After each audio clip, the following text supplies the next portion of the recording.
सर्वप्रथम महाकाल ने सम्यक संबुद्ध को त्रिवार वंदन करते हुए तदुपरांत परम पूज्य बोधसत्व बाबा साहब डॉक्टर भीमराव अम्बेडकर जी के प्रति कृतज्ञता का भाव प्रकट करते हुए तदुपरांत श्रद्धावान उपासक, श्रद्धावान उपासकाओं और बच्चों, आप सभी के प्रति मंगल मैत्री की भावना प्रकट करते हुए आज वर्षावास के पुण्य पावन अवसर पर परम पूज्य बाबा साहब डॉक्टर भीमराव अम्बेडकर जी द्वारा लिखित भगवान बुद्ध और उनके धम्म के वाचन में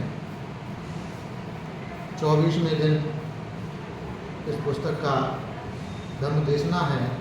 इसमें चतुर्थ कांड का चौथा भाग का वाचन चल रहा है। उससे पहले तीसरे भाग में बाबा साहब ने भगवान बुद्ध के धम्म पद का आधार लेकर जो गाथाएं थी उसके बारे में, बौद्ध जीवन मार्ग के बारे में बताया। उसके बाद चौथे भाग में उन्होंने भगवान बुद्ध की जो शिक्षाएं हैं उसके बारे में प्रकाश डाला। तो जैसे भगवान बुद्ध ने गृहस्थों को क्या प्रवचन दिए, इसके बारे में बाबा साहब लिखते हैं। इसमें अनाथ पिंडक का उदाहरण देते हैं। कल उसका वाचन किया गया कि गृहस्थों के लिए कौन से सुख होते। अनाथ पिंडक ने भगवान बुद्ध से पूछा था, तो भगवान बुद्ध ने गृहस्थों को 4 सुख बताए थे। पहला सुख बताया था कि सम्यक आजीविका द्वारा गृहस्थ के पास में धन अर्जित होना चाहिए, धन अर्जित करने का काम करना चाहिए एक सदगृहस्थ को। दूसरा सुख बताया था कि जो गृहस्थ होते हैं जो अर्जित धन का सुख भोग सकें, उसको भोग सकें, तो ये दूसरा सुख बताया था। तीसरा सुख बताया था कि गृहस्थ के पास किसी का ऋण ना हो, ये तीसरा सुख है। चौथा सुख बताया था कि सदगृहस्थ के मन के, वाणी और शरीर के कर्म निर्दोष होने चाहिए। ये अगर इस प्रकार के 4 सुख गृहस्थों के होते हैं, इसके लिए एक गृहस्थ को प्रयास करना चाहिए, निरंतर प्रयास करना चाहिए। तो यहाँ भगवान बुद्ध ने गृहस्थ को धन कमाने की प्रेरणा दी। सम्यक आजीविका द्वारा धन कमाए और उसका सदुपयोग करे, किसी का ऋण अपने ऊपर ना रखे, अपने मन के, अपने वाणी के, अपने शरीर के कर्मों को प्रशुद्ध रखे। ये गृहस्थों के 4 सुख होते हैं। फिर उन्होंने राजा प्रसेनजित को एक देशना दी थी। जब राजा प्रसेनजित के पत्नी को पुत्री हुई थी तो निराश हुआ। तब भगवान बुद्ध ने कहा कि राजन, पुत्र से पुत्री अच्छी हो सकती है, ऐसा नहीं है कि पुत्री अच्छी नहीं होती। पुत्री बहुत अच्छी हो सकती है, पुत्र से लाख गुना अच्छी हो सकती है पुत्री। अगर पुत्री शीलवान है, सदाचारी है और सद्व्यवहारी है, तो किसी के घर में जाएगी बड़े होने पर, उस घर में माता पिता का नाम रोशन करेगी और उसके बाद में किसी पुत्र को जन्म देगी, तो हो सकता है उसका पुत्र एक बहुत अच्छा व्यक्ति बने, तो उसका नाम रोशन होगा और तुम्हारा भी नाम रोशन होगा। इस प्रकार राजा प्रसेनजित का जो वो दुख था दूर किया था भगवान बुद्ध ने। तो यहाँ बाबा साहब ने यह संकेत दिया कि भगवान बुद्ध पुरुषों में और स्त्रियों में कोई भेद नहीं रखते थे, बल्कि स्त्रियों को पुरुषों से उच्चतर मतलब मानने की शिक्षा यहाँ दर्शाई है। तीसरे में बाबा साहब लिखते हैं कि पति पत्नी के संबंध किस प्रकार के होने चाहिए। तो भगवान बुद्ध की शिक्षाओं के आधार पर जो उन्होंने देशना दी थी कि 4 प्रकार के पति पत्नी के जोड़े होते हैं, तो बताया था कि एक दुष्ट का दुष्ट के साथ, एक दुष्ट का देवी के साथ, एक देवी का दुष्ट के साथ, एक देवी का देवी के साथ। तो इसमें देवी का देवी के साथ ये सदग्रस्त होते हैं। ऐसे जीवन जीने का प्रयास करना चाहिए। अगर पत्नी देवी है तो पति को देवता बनाने के लिए लगातार प्रयत्न करती रहे। अगर पति देवता है तो पत्नी को लगातार देवी बनाने का प्रयत्न करता रहे। ऐसे लोग सुखमय जीवन जीते हैं। इसके बारे में देशना दी थी, उसको बाबा साहब ने यहाँ इंगित किया, लिखा। और बाबा साहब ने लिखा कि एक गृहस्थ के एक आदमी के पतन के क्या कारण होते हैं। तो यहाँ बाबा साहब ने भगवान बुद्ध द्वारा बताए गए पराभव सूत्र को उल्लेख करके दिया। जो पराभव सूत्र में पतन के जो 12 कारण बताए हैं वह भगवान बुद्ध के 12 कारणों को बाबा साहब ने यहाँ लिख के दिया। उन 12 कारणों से अगर गलत होता है व्यक्ति तो उसका पतन नहीं होता। अगर उन 12 कारणों फंस जाता है तो अपने पतन का कारण स्वयं बनता है, कोई दूसरा नहीं बनता। अब यहाँ बाबा साहब लिखते हैं भगवान बुद्ध की शिक्षाओं के आधार पर कि बुरा आदमी कौन है। चार का करते समय भगवान बुद्ध ने उन भिक्षुओं को जो साथ चल रहे थे जो उपदेश दिया कि भिक्षुओं को संबोधित करके भगवान बुद्ध ने कहा, क्या तुम जानते हो बुरे आदमी की पहचान क्या है? कि नहीं बनते। तो तुम्हें मैं एक बुरे आदमी की पहचान बतलाता हूँ। कोई आदमी होता है जो पूछे जाने पर तो कहना ही क्या, बिना पूछे ही दूसरों के दुर्गुणों का वर्णन करता है, लेकिन पूछे जाने पर, प्रश्न किए जाने पर वह दूसरों के दुर्गुण बिना ढके, बिना छिपाए बड़े विस्तार से कहता है। भिक्षुओं, ऐसा आदमी बुरा आदमी होता है। यहाँ भगवान बुद्ध कहते हैं कोई व्यक्ति दूसरों के दुर्गुणों को बगैर बताए कहता है, बता देता बगैर बताए, और पूछने पर बड़े विस्तार से बताता है। तो ऐसा आदमी जो दूसरों के दुर्गुणों को बता रहा है वो भला आदमी नहीं है, वो बुरा आदमी है, क्योंकि उसे दूसरों के दुर्गुण दिख रहे हैं, अपने नहीं दिख रहे। दूसरा, कोई आदमी होता है जो न पूछे जाने पर तो कहना ही क्या, पूछे जाने पर भी दूसरे आदमियों के गुण नहीं कहता, पूछे जाने पर, प्रश्न किए जाने पर वो दूसरों के गुण को कहता है। यहाँ बाबा साहब भगवान बुद्ध की वाणी से लिखते हैं कि कोई आदमी ऐसा होता है जो दूसरों के जो गुण होते हैं न पूछे जाने पर भी वह उनके गुण नहीं बताता, पूछे जाने पर उनके गुण बता देता है। अगर उसे पूछे न जाए तो उनके गुणों को नहीं बताता, और पूछे जाए तो गुणों को बता देता है। वो भी भला आदमी नहीं है, कोई बुरा आदमी।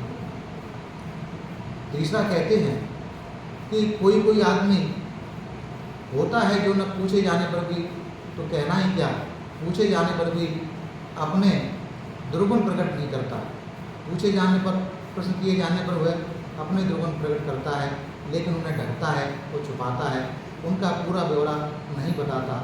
ऐसा भिक्षु आदमी बुरा आदमी होता है। यहाँ भगवान बुद्ध बताते हैं कि कोई आदमी होता है जो अपने दुर्गुणों को अगर कोई पूछता नहीं तो बताता नहीं, छुपाता रहता है। अगर कोई पूछता भी है तो बताता है, लेकिन छुपाता है, ढकता है, पूरा सही बात नहीं बताता। ऐसा आदमी बुरा आदमी होता है। और कहते हैं 5वीं में कि कोई आदमी होता है जो पूछे जाने की बात ही क्या, बिना पूछे जाने पर भी अपने गुणों का वर्णन करता है, पूछे जाने पर, प्रश्न किए जाने पर वह अपने सद्गुणों का वर्णन बड़े विस्तार से करता है। वह उनको ढकता नहीं है, छिपाता नहीं है, वह उनका पूरा विवरण देता है। भिक्षु ऐसा आदमी बुरा आदमी होता है। यहाँ भगवान बुद्ध ये और कहते हैं कोई आदमी मान लो गुणों से भरा हुआ है, गुण उसके पास में है, तो कोई नहीं पूछे तो भी अपने गुणों को बताता है कि मेरे अंदर ये गुण है, मेरे अंदर ये गुण है। अगर कोई पूछता है कि तुम्हारे अंदर क्या गुण है तो और विस्तार से बताता है, बड़ा लंबी करके अपने गुणों को बताता है। तो भगवान कहते हैं यही ऐसे भी आदमी बुरे आदमी होते हैं। इस प्रकार भगवान बुद्ध ने 5 कारणों को, ऐसी बातों को करता है बुरा आदमी भगवान बुद्ध ने कहा है। बाबा साहब ने उसको संकेत करके कहा कि ऐसे आदमी पहले भी होते थे, आज भी हैं और कल भी होंगे, तो ऐसे आदमी को हम अच्छा आदमी न समझें। इसलिए बाबा साहब ने यहाँ संकेत करके दिया। अब बाबा साहब लिखते हैं सर्वश्रेष्ठ आदमी कौन होता है। तो इसको भी भगवान बुद्ध के धर्म उपदेश से सहारा लेते हैं। बाबा साहब भगवान बुद्ध की एक देशना को लिखते हैं कि 4 का करते समय भगवान बुद्ध ने उन भिक्षुओं को जो साथ चल रहे थे उपदेश दिया कि भिक्षुओं को संबोधित करते हुए भगवान बुद्ध ने कहा कि भिक्षुओं, इस संसार में 4 तरह के लोग हैं, जिसने न अपना भला किया न किसी दूसरे का भला किया, जिसने दूसरों का भला किया किंतु अपना भला नहीं किया। तीसरा, जिसने अपना भला किया किंतु दूसरों का भला नहीं किया। चौथा, जिसने अपना भी भला किया और दूसरा का भी भला किया। जिस आदमी ने ना अपना भला करने का प्रयास किया ना दूसरों का भला करने का प्रयास किया, वह शमशान की उस लकड़ी की तरह है जो दोनों सिरों से जल रही है और जिसके बीच में मेला लगा है। वह न गांव में ही जलावन के काम आती है न जंगल में ही जलावन के काम आती है। इस तरह का आदमी न संसार में किसी काम का होता है न अपने किसी काम का होता है। ऐसा आदमी इस प्रकार व्याख्या की जो न अपना भला करता है न दूसरों का भला करता है। दूसरा, जो अपनी हानि करके दूसरों का उपकार करता है वह दोनों में से अधिक अच्छा है। तीसरा, लेकिन यहाँ तीसरे के बाबा साहब ने इंगित नहीं किया, लेकिन बिच्छुओं चारों तरह के आदमियों में सबसे अच्छा तो वही आदमी है जिसने दूसरों का भला करने का प्रयास किया और अपना ही भला करने का प्रयास किया। तो वह आदमी सबसे अच्छा है, सर्वश्रेष्ठ है, जो अपना भी भला करता है और दूसरों का भी भला करता है। ऐसे आदमी को भगवान बुद्ध ने सर्वश्रेष्ठ किया। तीसरे प्रकार के आदमी का यह बाबा साहब ने उल्लेख नहीं किया, जो उसमें था, जो अपना भला करता है, दूसरों का भला नहीं करता। ऐसा आदमी भी समाज के लिए कल्याणकारी नहीं है। जो अपना भला कर लेता है लेकिन दूसरों का भला नहीं करता, तो वो भी समाज के लिए कल्याणकारी नहीं है। इसलिए इस वजह से बाबा साहब ने उसका उल्लेख नहीं किया। और यहाँ बाबा साहब चौथे में लिखते हैं, ज्ञानी आदमी कौन सा है। इसमें भी बाबा साहब भगवान बुद्ध की देशना का सारा लेकर देखते हैं देशना को कि एक बार भगवान बुद्ध उक्कट और शेतप नाम के दो नगरों के बीच के महापथ पर जा रहे थे।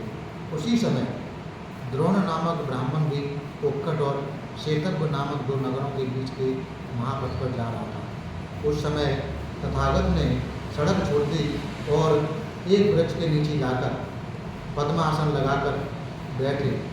तब द्रोण ब्राह्मण भी उनके चरण चिन्हों को देखता हुआ वहाँ पहुँचा जहाँ तथागत उस वृक्ष के नीचे शांत मुद्रा में संयत इंद्रिय, प्रसन्न बदन और एकाग्रचित होकर बैठे थे। यह देखकर दोनों ब्राह्मण तथागत के पास पहुँचा और पास पहुँचकर उनसे प्रश्न किया कि आप देवता नहीं हैं। तो भगवान कहते हैं कि ब्राह्मण, मैं निश्चय से देवता नहीं हूँ। क्या आप गंधर्व नहीं हैं? भगवान कहते हैं ब्राह्मण, मैं निश्चय से गंधर्व नहीं हूँ। आप यक्ष नहीं हैं? तो भगवान कहते हैं कि ब्राह्मण, मैं निश्चय से यक्ष नहीं हूँ। आप आदमी नहीं हैं?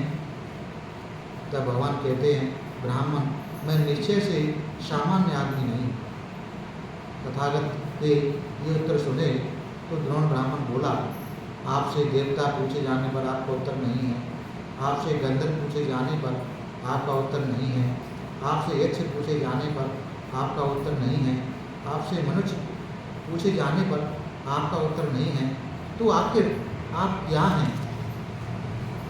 तब भगवान कहते हैं ब्राह्मण, मैं निश्चय से एक देव, एक गंधर्व, एक यक्ष, एक मानव सब कुछ था जब मैंने अपने आश्रमों का क्षय नहीं किया था। अब मैं आश्रमों से मुक्त हूँ। मैं कटे ताड़ वृक्ष के समान हो गए हैं। वे जड़ मूल से जाते रहे हैं। इसकी पुनरुत्पत्ति की संभावना नहीं रही है। जिस प्रकार एक कमल पानी में उत्पन्न होता है, पानी में बढ़ता है, पानी से बाहर निकल आता है और फिर पानी से अस्पर्श होकर रहता है, इसी प्रकार ये ब्राह्मण, मैं संसार में उत्पन्न हुआ हूँ, संसार में बड़ा हुआ हूँ, किंतु अब संसार को जीतकर संसार से अब अस्पर्श होकर रहता हूँ। इसलिए ब्राह्मण, अब तुम मुझे तथागत यानी बुद्ध जानो। इस प्रकार भगवान बुद्ध ने कहा ज्ञानी आदमी के बारे में बाबा साहब लिखते हैं। पाँचवीं में बाबा साहब मनुष्य न्यायी तथा सज्जन के बारे में भगवान बुद्ध की देशना को लिखते हैं। वह देशना है कि भिक्षुओं को संबोधित करके भगवान बुद्ध ने कहा कि 4 प्रकार के लोगों का भेद जानना चाहिए। यदि तुम न्यायी और सज्जन आदमी की पहचान करना चाहते हो तो भिक्षुओं, कुछ लोग ऐसे होते हैं जो अपनी भलाई करने की कोशिश करते हैं किंतु दूसरों की नहीं। बच्चों, एक आदमी अपने काम छंद को दूर करने की कोशिश करता है, किंतु दूसरों के काम छंद को दूर करने की प्रेरणा नहीं करता। अपने व्यापार को दूर करने की कोशिश करता है, किंतु दूसरों को क्रोध से दूर करने की प्रेरणा नहीं करता। अपनी अविद्या को दूर करने की कोशिश करता है, किंतु दूसरों को अविद्या दूर करने की प्रेरणा नहीं करता। बच्चों, यह आदमी निश्चय से अपनी भलाई करने की कोशिश करता है, दूसरों की नहीं। बच्चों, कुछ लोग ऐसे होते हैं जो दूसरों की भलाई करने की कोशिश करते हैं, अपनी नहीं। बच्चों, एक आदमी अपने काम छंद व्यापार तथा अविद्या को दूर करने की कोशिश नहीं करता, किंतु दूसरों के काम छंद व्यापार तथा अविद्या को दूर करने की प्रेरणा देता है। बच्चों, यह आदमी निश्चय से दूसरों की भलाई करने की कोशिश करता है, अपनी नहीं। तो बच्चों, कुछ लोग ऐसे होते हैं जो ना अपनी भलाई करने की कोशिश करते हैं, ना दूसरों की भलाई करने की कोशिश करते हैं। बच्चों, एक आदमी न अपने काम छंद व्यापार का अविद्या को दूर करने की कोशिश करता है, न दूसरों के काम छंद व्यापार तथा अविद्या को दूर करने की कोशिश करता है, प्रेरणा देता है। बच्चों, यह आदमी निश्चय से न अपनी भलाई करने की कोशिश करता है, न दूसरों की। बच्चों, कुछ लोग ऐसे होते हैं जो अपनी भलाई करने की कोशिश करते हैं तथा दूसरों की भलाई करने की कोशिश करते हैं। बच्चों, एक आदमी अपने काम छंद व्यापार तथा अविद्या को दूर करने की कोशिश करता है तथा दूसरों को काम छंद व्यापार तथा अविद्या को दूर करने की प्रेरणा करता है। बच्चों, यह आदमी निश्चय से अपनी भलाई करने की कोशिश करता है तथा दूसरों की भलाई करने की कोशिश करता है। यह अंतिम आदमी ही न्यायी और सज्जन माना जाना चाहिए, बाकी नहीं।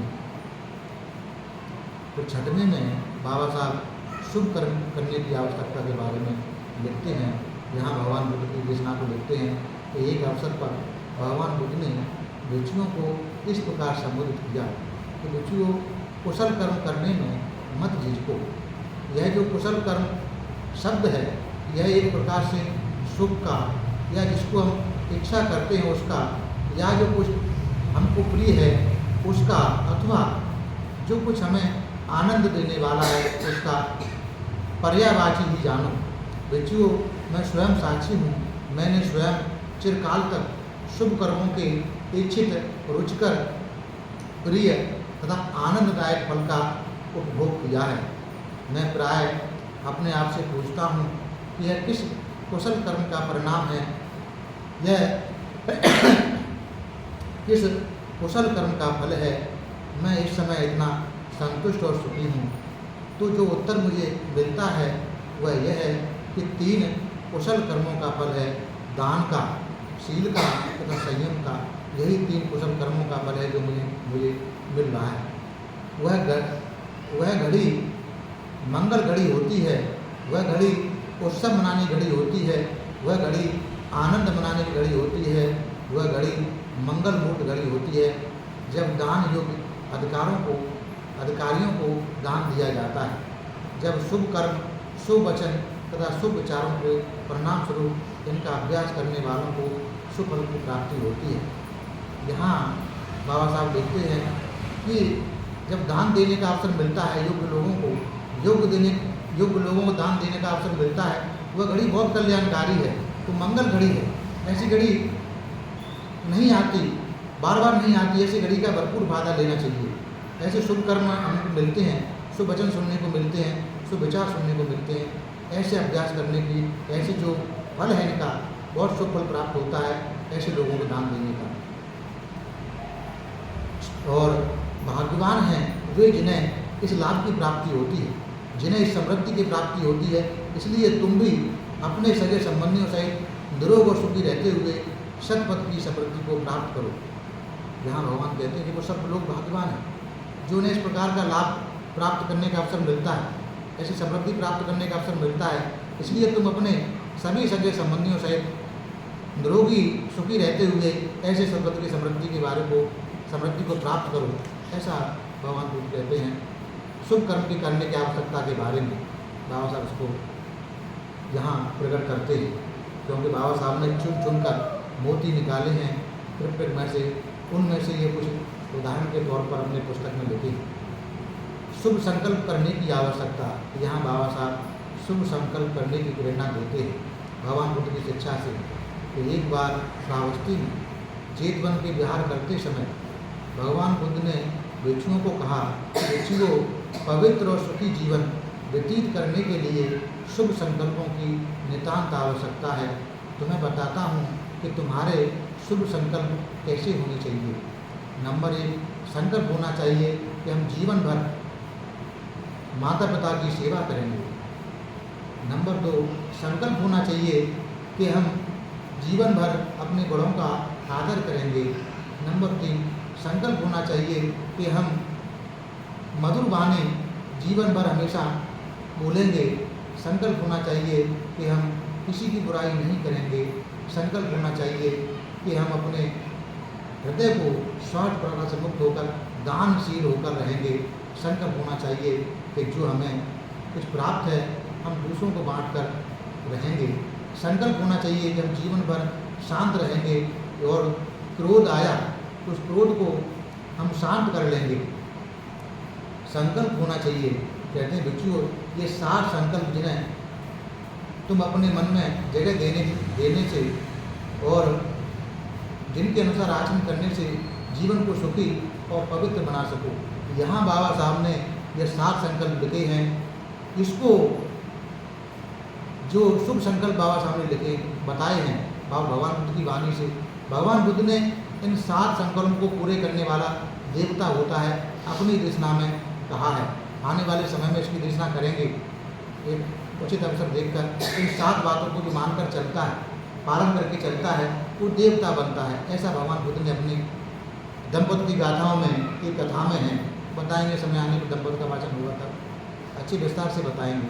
तो ये 7 शुभ संकल्प मनुष्य को धारण करना चाहिए। ऐसी बाबा साहब भगवान बुद्ध की शिक्षा से प्रेरणा देते हैं। अब यहाँ बाबा साहब सदाचार संबंधी भगवान बुद्ध के जो प्रवचन हैं उसके बारे में देशना जो दी है भगवान बुद्ध ने, उसको यहाँ उसकी प्रेरणा देते हैं और लिखते हैं कि एक बार जब भगवान बुद्ध महान भिक्षु संघ सहित चारका कर रहे थे तो वह साला नाम के एक ब्राह्मण ग्राम में पहुँचे। यह ग्राम कौशल जनपद में था। साला ग्राम के ब्राह्मण मुखियों ने सुना कि चारका करते हुए भगवान बुद्ध उनके कौशल जनपद स्थित गांव में आए हैं। उनको लगा कि भगवान बुद्ध के दर्शन के लिए जाना अच्छा है, इसलिए साला ग्राम के ब्राह्मण भगवान बुद्ध के पास गए और कुशल छेद पूछकर एक ओर बैठ गए। उन्होंने तथागत से प्रार्थना की, वे बताएं सदाचरण क्या, इसका क्या अर्थ है। तो ध्यान देकर सुनने के लिए उद्धत ब्राह्मणों को भगवान बुद्ध ने कहा कि शरीर के 3 दुराचरण होते हैं, वाणी के 4 दुराचरण होते हैं और मन के 3 दुराचरण होते हैं। जहाँ तक शरीर के दुराचरण की बात है, एक आदमी रक्त रंजित हाथों से हत्यारा होने के कारण प्राणियों के प्रति किसी भी प्रकार की दया न होने के कारण जीव हत्या कर सकता है। वह गांव या जंगल में जो वस्तु उसकी नहीं है उसे चोरी के नियत से बगैर लिए हुए ले सकता है, अथवा वह व्यभिचार कर सकता है। माता पिता भाई बहन अथवा अन्य संबंधियों की अधीनता में रहने वाली अविवाहित लड़कियों से, ऐसी लड़कियों से जिनकी मंगनी हो गई है, जिनके गले में मंगनी की माला पड़ी हुई है, सबसे अनाचार कर सकता है। तो ऐसा आदमी, ये शरीर का दुराचरण है। और जहाँ तक वाणी के दुराचरण की बात है, एक आदमी झूठ बोल सकता है। वह उसे सभा के सामने या ग्राम पंचायत के सामने या परिवार परिषद के सामने या राजकीय परिषद के सामने या अपनी श्रेणी के सामने साक्षी देने के लिए कहा जाए तो वह न जानते हुए कह सकता है कि मैं जानता हूँ, जानता हुआ कह सकता है कि नहीं जानता हूँ, न देखते हुए कह सकता है कि मैंने देखा है, और देखते हुए कह सकता है कि मैंने नहीं देखा। वह अपने हित में, किसी दूसरे के हित में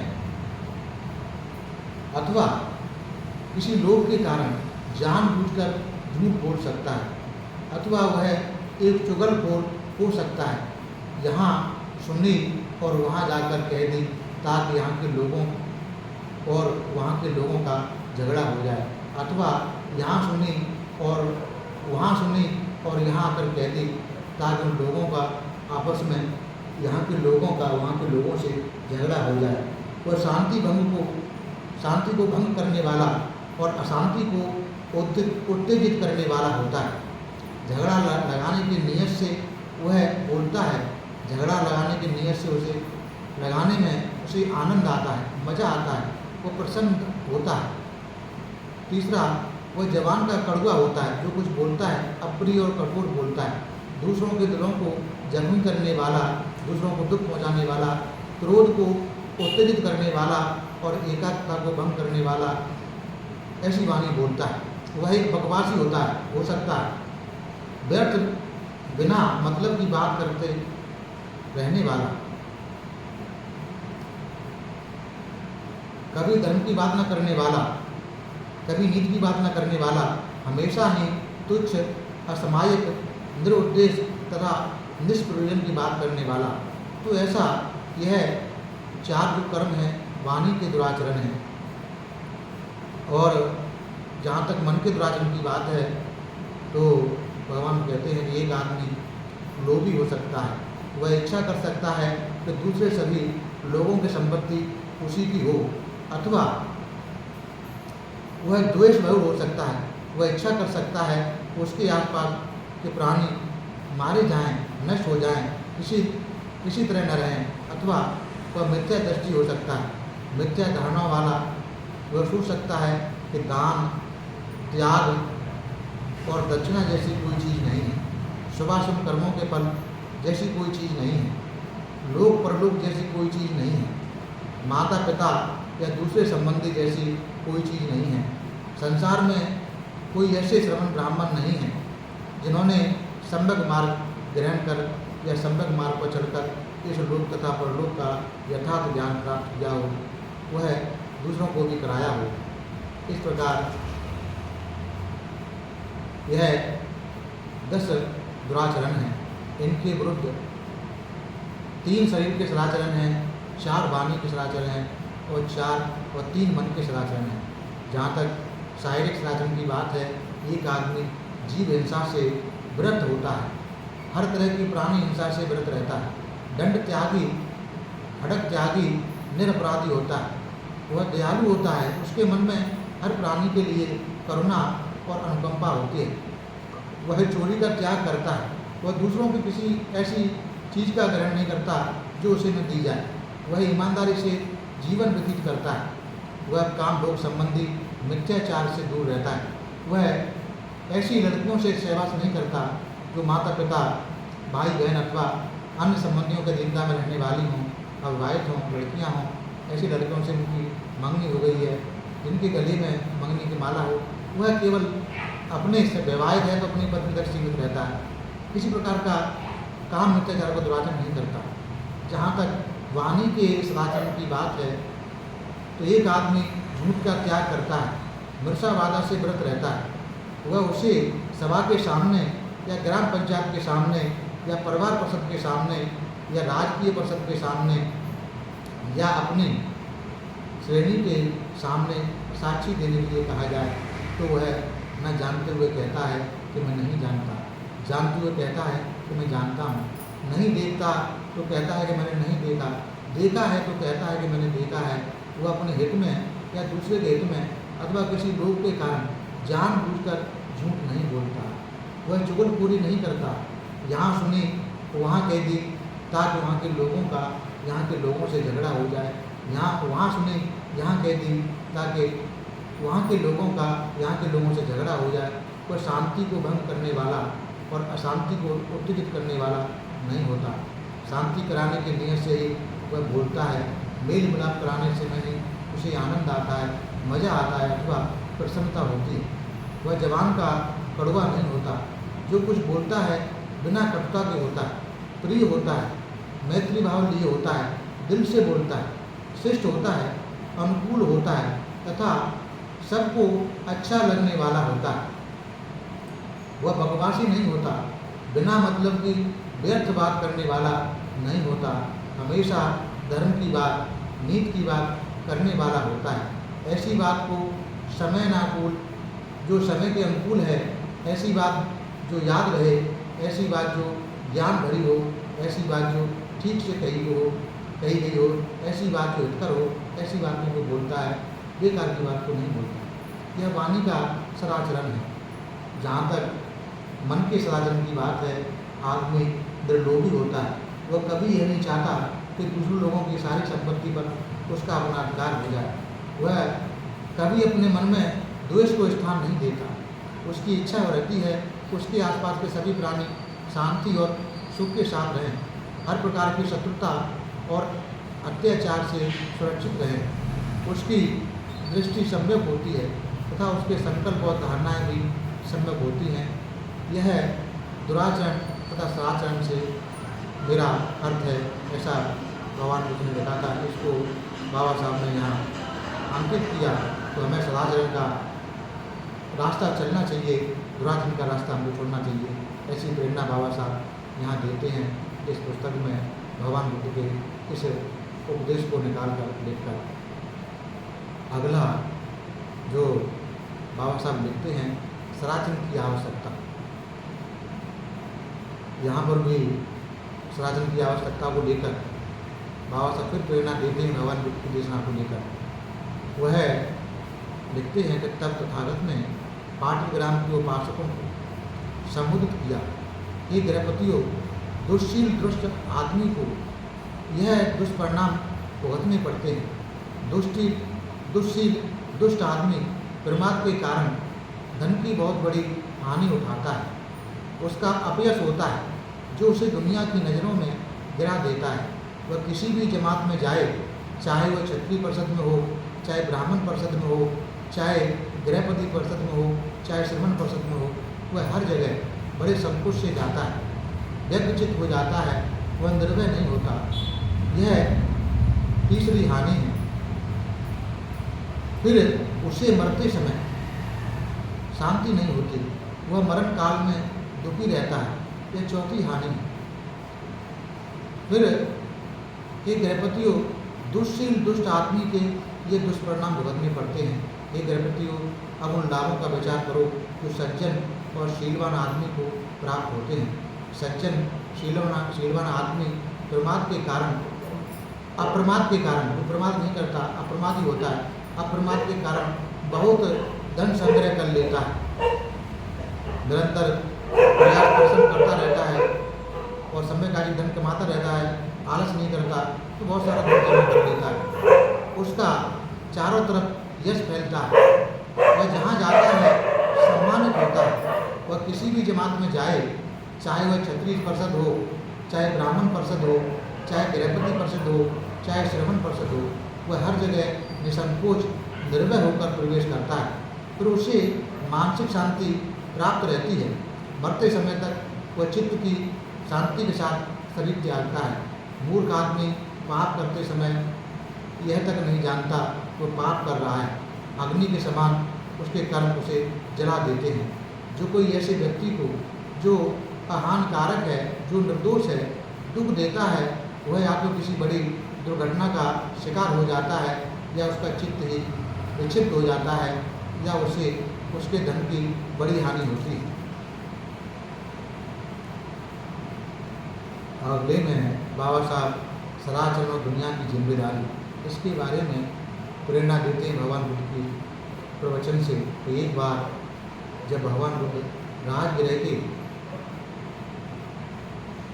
वेणुवना नाम में ठहरे हुए थे, वहाँ गिलहरियों को दाना चुराया जाता था। उसी समय बहुत से भिक्षुओं को साथ लिए आयुष्मान सारपुत्र दक्षिण की पहाड़ियों से चारका कर रहे थे।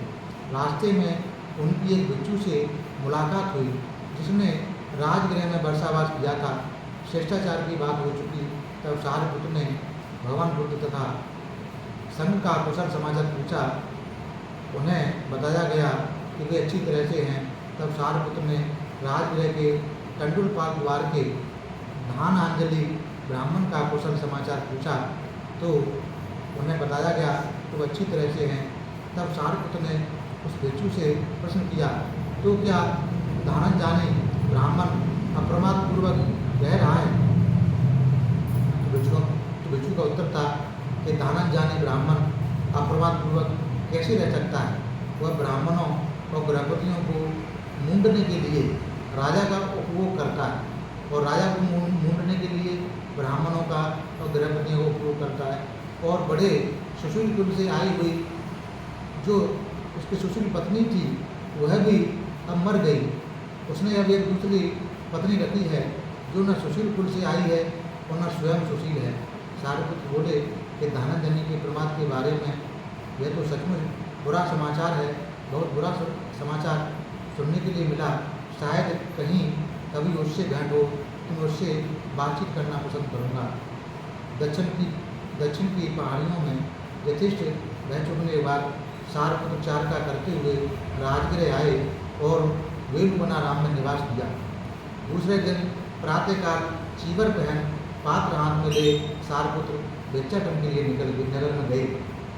वह ऐसे समय गए जब धानंजलि ब्राह्मण नगर के बाहर अपनी गायों को दुआ जाना देख रहा था। भिक्षाटन के बाद भिक्षा ग्रहण कर चुकने पर सारपुत्र ने उस ब्राह्मण को ढूंढ लिया। सारपुत्र को आता देख ब्राह्मण उसे मिलने के लिए आया और आते ही पहले दूध पीने का निमंत्रण दिया। ब्राह्मण, नहीं, आज का भोजन मैं समाप्त कर चुका हूँ और अब मध्याह्न के समय एक वृक्ष की छाया के नीचे विश्राम करूँगा, मुझे मिलने के लिए वहाँ आना। धानंजानी ने स्वीकार किया और अपना खाना खा चुकने के बाद सारपुत्र के पास आया और अभिवादन कर बैठ गया। सारपुत्र ने ही बातचीत प्रारंभ की कि धानंजनी, क्या मैं विश्वास करूं कि तुम पहले ही अप्रमादी तथा सनातन चिंता करने वाले थे? ये कैसे हो सकता है कि जब अपने खाने पीने की चिंता करने के अतिरिक्त मुझे अपने माता पिता का पालन करना पड़ता है, अपनी पत्नी और परिवार का पोषण करना पड़ता है, अपने दासों और नौकर चाकरों को खाना देना पड़ता है तथा अपने परिचितों को, मित्रों को, रिश्तेदारों को और अतिथियों का आतिथ्य करना पड़ता है, अपने मृत पितरों को श्राद्ध भी करना पड़ता है, देवताओं को भी बलि देनी पड़ती है और राजा को भी कर चुकाना पड़ता है। धानंजानी, क्या तुम सोचते हो कि मान लो एक आदमी ने अपने माता पिता के कारण न्याय और औचित्य का मार्ग छोड़ दिया है और अब वह पकड़ा जा रहा है, तो क्या उससे कोई लाभ होगा? यदि वह कहे कि उसने अपने माता पिता के लिए न्याय का और औचित्य के पक्ष का त्याग कर दिया है, इसलिए उसे न पकड़ा जाए, कि नहीं, वह सब प्रार्थनाओं के बावजूद जेलर उसे जेल में डाल देगा। क्या इससे कोई लाभ होगा? यदि वह स्वयं कहे अथवा उसकी पत्नी और परिवार के सदस्य कहें कि उसने उनकी खातिर न्याय और औचित्य के पद का त्याग किया है, कि नहीं, तो क्या इससे कोई उसे लाभ होगा? यदि उसके दास या दूसरे नौकर चाहकर उनकी वकालत करें, तो बिल्कुल नहीं।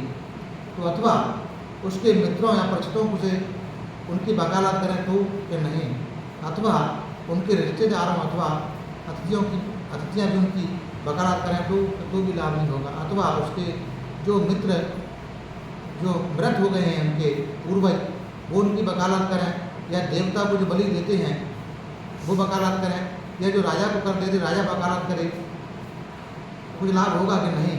अथवा इससे उसे कोई लाभ होगा यदि या वह स्वयं कहे या उसकी ओर से दूसरे कहें कि इसने अपने खाने पीने के लिए न्याय और औचित्य का मार्ग छोड़ा है, कि नहीं। धानंजानी, तुम क्या सोचते हो, दोनों में से कौन अच्छा आदमी है? क्या वह जो माता पिता के लिए न्याय और औचित्य का पद त्याग देता है, अथवा वह जो अपनी चिंता न कर उनकी चिंता न कर न्याय और औचित्य पद को नहीं त्यागता? धानंजनी का उत्तर था, दूसरा, क्योंकि न्याय और औचित्य के पद का त्यागने से न्याय औचित्य पद का न त्यागना अच्छा है। तो फिर धानंजानी, दूसरे रास्ते हैं जिनसे बिना न्याय और बिना औचित्य का त्याग किए बिना मार्ग पर चले वह अपने माता पिता का पालन कर सकता है। तो क्या स्त्री परिवार और सभी संबंधियों की यही बात नहीं है कि सारपुत्र यही बात है। तब सारपुत्र के कथन से प्रसन्न होकर धनांजलि ने ब्राह्मण ने सारपुत्र को धन्यवाद दिया, उठकर चला गया। यहाँ बाबा साहब एक अच्छी देशना लिखते हैं। प्रेरणा देने के लिए एक कोई सदग्रस्त होता है, पहले सदग्रस्त के मार्ग पर चलने वाला होता है, बाद में वो रास्ता बदल देता है, गलत रास्ते पे चल पड़ता है। क्यों चल पड़ता है? गलत रास्ता धन संचय के लिए चल पड़ता है। और जब उससे पूछा जाता है तो बोलता है कि मैंने अपने माता पिता के लिए, अपने परिवार के लिए, बच्चों के लिए, मैंने अपने मित्रों के लिए, अपने हित संबंधियों के लिए, सेवा सत्कार के लिए, सभी लोगों की यहाँ भगत के लिए मैंने सही मार्ग छोड़कर गलत रास्ते पकड़ा है। उससे कमाई साधन से मैं अपने माता पिता का पोषण करता हूँ, अपने परिवार का पोषण करता हूँ, अपने सभी सारे संबंधियों का पोषण करता हूँ, अतीत लोगों का पोषण करता हूँ, अपने जो मृत पूर्वज हैं उनकी मैं दान धर्म करता हूँ, और मैं राजा का कर भी देता हूँ। यानी गलत साधनों से असम्यक आजीविका कमाकर अपने को ऐसा दिखाता है कि मैं इनके लिए करता हूँ, अपने लिए नहीं करता। अगर गलत करने पर वह पकड़ा जाता है और वह सफाई दे कि मैंने अपने लिए गलत नहीं किया, मैंने अपने माता पिता के लिए गलत किया, या मैंने दूसरे के लिए गलत किया, मैंने परिवार के लिए गलत किया, मैंने सभी लोगों के पालन पोषण गलत किया, तो क्या उसे छुट्टी मिलेगी? तो वह दाहिने स्वीकार करता है कि नहीं, उसे छुट्टी नहीं मिलेगी। जब छुट्टी नहीं मिलेगी, उसे सजा से दंड मुक्त नहीं हो सकता। तो दोनों में से कौन सा रास्ता अच्छा है? एक आदमी वो है जो सदाचार का जीवन जीता है, न्यायपूर्वक जीवन जीता है, और न्यायपूर्वक के आधार पर अपने माता पिता का, परिवार का, सभी का पोषण करता है जितना वो कर सकता है, न्यायिक तरीके से, समय का आजीविका से। उनके लिए गलत काम मतलब का सहारा नहीं लेता, और पोषण कर सकता है एक आदमी समय का आजीविका से, और एक आदमी वो जो गलत का सहारा लेता है। दोनों में से कौन सा सही है? कि जो गलत का सहारा नहीं लेता। तो उसे वह ये देशना भगवान बुद्ध की यहाँ बाबा साहब ने लिख के दी। तो उसी कारण यही है कि आदमी को न्याय का मार्ग नहीं छोड़ना चाहिए। न्याय के मार्ग के लिए, न्याय का मार्ग छोड़कर अन्याय के रास्ते पर वह चलता है, और वह अन्याय के रास्ते पर चलकर चाहे बेशक अधिक लाभ पहुँचाए अपने परिवार को, अपने माता पिता को, सभी के लिए हित का काम करे अन्याय के मार्ग पर चलकर, तो भी वह उस दंड से नहीं बच सकता जो अन्याय वो दूसरों पर कर रहा है, उसे भुगतना पड़ेगा। इसलिए न्याय के मार्ग से ही वह सबका पोषण करे। तो बाबा साहब यहाँ न्याय के मार्ग पर चलने की प्रेरणा देते हैं भगवान बुद्ध की वाणी के आधार पर। तो आज आप लोगों ने सुबह में ये जो इतना, कल और बाकी में कल पढ़ेंगे सुबह में आकर चौथे भाग का, ये चौथे खंड का चौथा भाग का प्रवचन चल रहा है, घोषणा चल रही है। बाबा साहब यहाँ मनुष्य के जीवन को सदाचारी बनाने के मार्ग पर लगाने के लिए भगवान बुद्ध के प्रवचनों को चुन चुनकर, त्रिपिटक में से चुन कर मोतियों से निकाल के रखे हैं। इतनी प्रज्ञा आसान काम नहीं, बड़ा ही बहुत कठिन काम है। इतना दुर्लभ काम बाबा साहब ने करके दिया है। बहुत बहुत साधुवाद ऐसे महापुरुष को, हम ऐसे महापुरुष की प्रेरणा लेकर धर्म पथ पर आगे बढ़े। आज हम लोगों ने जितने भी पुण्य संचय किए, सुबह में ध्यान करके, चक्रमन ध्यान करके, शील ग्रहण करके, पूजा वंदना लेके, सूत्र श्रवण करके, सूत्र पठन करके, उसके बाद में शाम को भी शील ग्रहण करके, पूजा वंदना लेके, धर्म श्रवण करके जितने भी पुण्य अर्जित किए हैं, वो सभी पुण्य हम सबसे पहले सभी देवताओं को अनुमोदन करते हैं। इस पुण्य के बल से सभी देवताओं का श्रद्धा, शील, श्रुत, त्याग, प्रज्ञा आगे बढ़ जाए। सभी देवता हम सबको धार्मिक सुरक्षा प्रदान करें। सभी देवताओं को उत्तम चार्य साक्षात्कार करने का पुण्य मिल जाए। उसके बाद ये सारे पुण्य हम लोग सभी अपने आचार्य, उपाध्याय और वरिष्ठ बंदीगणों को और सभी बंदीगणों को अनुमोदन करते हैं। इस पुण्य के बल से वो सभी लोग सुखी हों, सभी का कल्याण सदे, उन सभी लोगों को उत्तम चार्य साक्षात्कार करने का पुण्य मिल जाए। उसके बाद ये सारे पुण्य हम लोग संसार के सारे प्राणियों को अनुमोदन करते हैं। इस पुण्य के बल से संसार के सारे प्राणी सुखी हों, संसार के सारे प्राणियों को सत्य धर्म का मार्ग मिले और सत्य धर्म पर चलकर अपने कर्म बल के प्रभाव से मुक्त होकर निर्वाण गति को प्राप्त हों, ऐसी कामना करते हैं। उसके बाद ये सारे पुण्य हम लोग यहाँ आए हुए सभी लोगों को अनुमोदन करते हैं। इस पुण्य के बल से सभी लोगों की सारे प्रकार की आपत्ति विपत्ति, सारे प्रकार की विघ्न बाधा दूर हो, सभी लोगों कर्म बल के प्रभाव सभी लोगों को उत्तम चार्यार सत्य साक्षात्कार करने का पुण्य मिल जाए। उसके बाद ये सारे पुण्य हम लोग श्रद्धावान उपासक और उपासकाओं को अनुमोदन करते हैं, जो हम लोगों को भोजन, चीवर, कुटिया, दवा तथा परिष्कार आदि से सेवा करते हैं। इस पुण्य के अनुभाव से उनकी सारे प्रकार की आपत्ति विपत्ति, सारे प्रकार की विघ्न बाधा दूर हो, उनके व्यापार धंधे आगे बढ़ें, धन संपत्ति की वृद्धि हो। रत्न के अनुभाव से तथा किए हुए पुण्य के बल से उन सभी लोगों को उत्तम चार्यार सत्य साक्षात्कार करने का पुण्य मिल जाए। सबका भला हो, सबका मंगल हो, सबका कल्याण हो। भवतु सब मंगलम, भवतु सब मंगलम, भवतु सब मंगलम।